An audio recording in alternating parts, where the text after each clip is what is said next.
hogaamiyaha golaha koonfurta dalka Yemen ee STC Aydruus al-Subaydi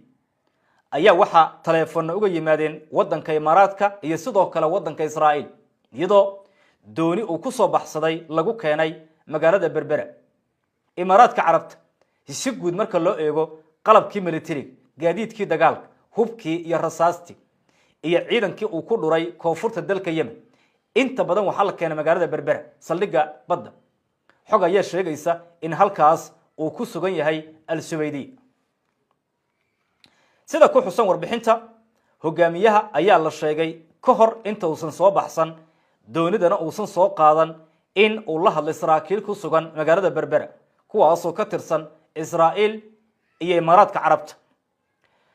waxana la sheegay inuu ka baxsaday isagoo markaas amar uu uga yimid Berbera xilli uu ku sugnaa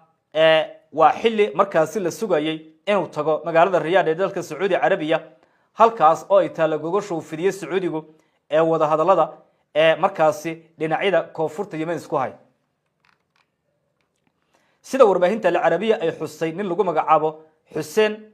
oo ka tirsan golaha dhaqdhaqaaqa koonfurta dalka Yemen ayaa sheegay in hogaamiye Aydruus uu markaas baxsaday una baxsaday Somaliland laguna soo dhaweeyay magaalada Berbera iyo saldhigga halkaas laga dhisay. wararka qaar waxay sheegayaan inuu ku sugan yahay halkaas laguna qaabilay isagoo qaabilay wakiilo ka socday isu taga Imaaraadka Carabta iyo sidoo kale Israa'iil. dhanka kale ma jiro wax hadal oo ka soo baxay xukuumadda Hargeysa ku aadan arrinta hogaamiyaha golaha koonfurta Yemen ee laga sheegay inuu gaaray magaalo xeebeedka Berbera.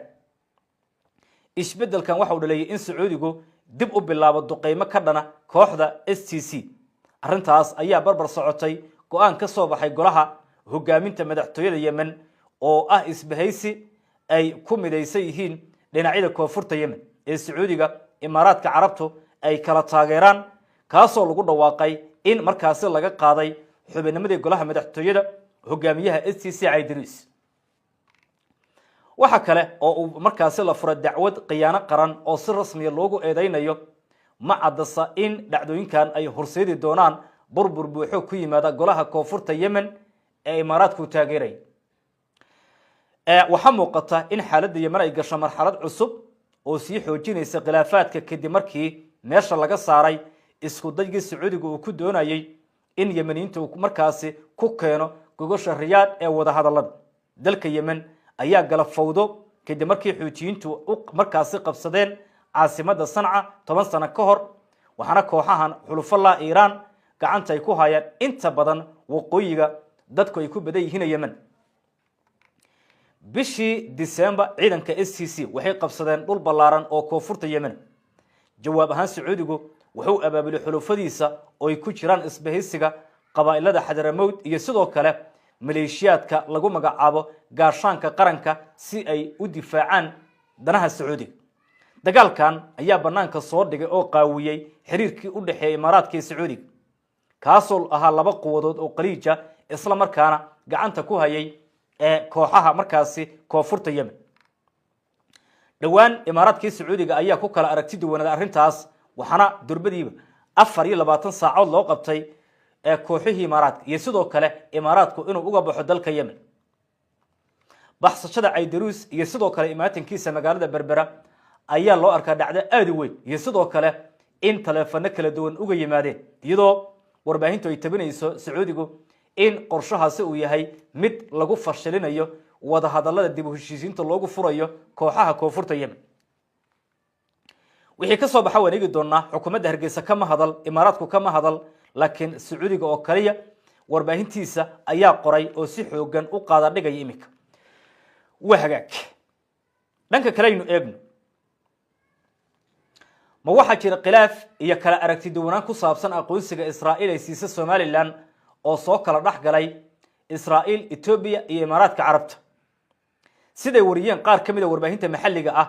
wasiirka arrimaha dibadda Israa'iil markii uu tagay magaalada Hargeysa ma ahayn mid hore loo sii qorsheeyay safar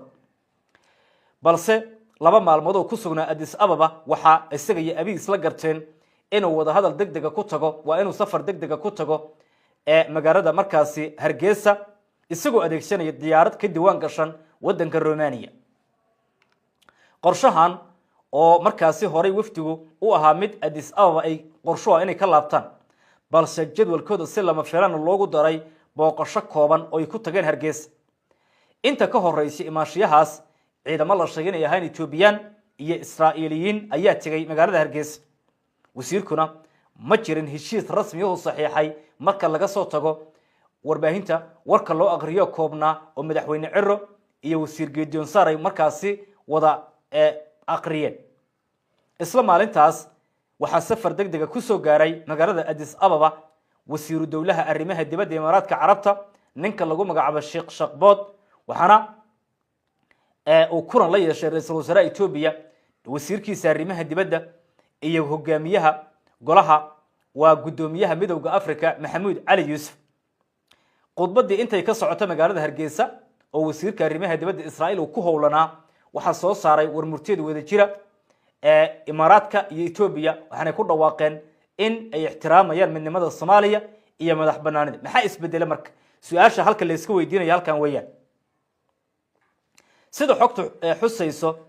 waxa la sheegay inay dhaceen kulamo saddex geesood oo dhaxmaray gudoomiyaha guddiga midowga Afrika ra'iisul wasaaraha Itoobiya iyo wasiiru dawlaha arrimaha dibadda Imaaraadka Carabta taasoo lagu bedelay mowqifyada qaar iyo halkii doodo ka taagnaayeen sidan xogta ku hayno saldhigga militariga laga dhisay magaalada Berbera qorsho wuxuu ahaa siyaasiyan inay u wada maamulaan dalalka Israa'iil Imaaraadka iyo Itoobiya sirdoon ahaan inay u wada maamulaan military ahaan inay u wada maamulaan oo ciidamo isku dhafan la keen halkaas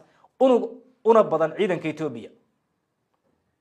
qorshuhuna uu ahaa in Itoobiya ay ka fuliso danaheeda ku saabsan gelitaanka badda cas iyo aaga saldhigga militariga ay ku taamaysay muddo aad u fog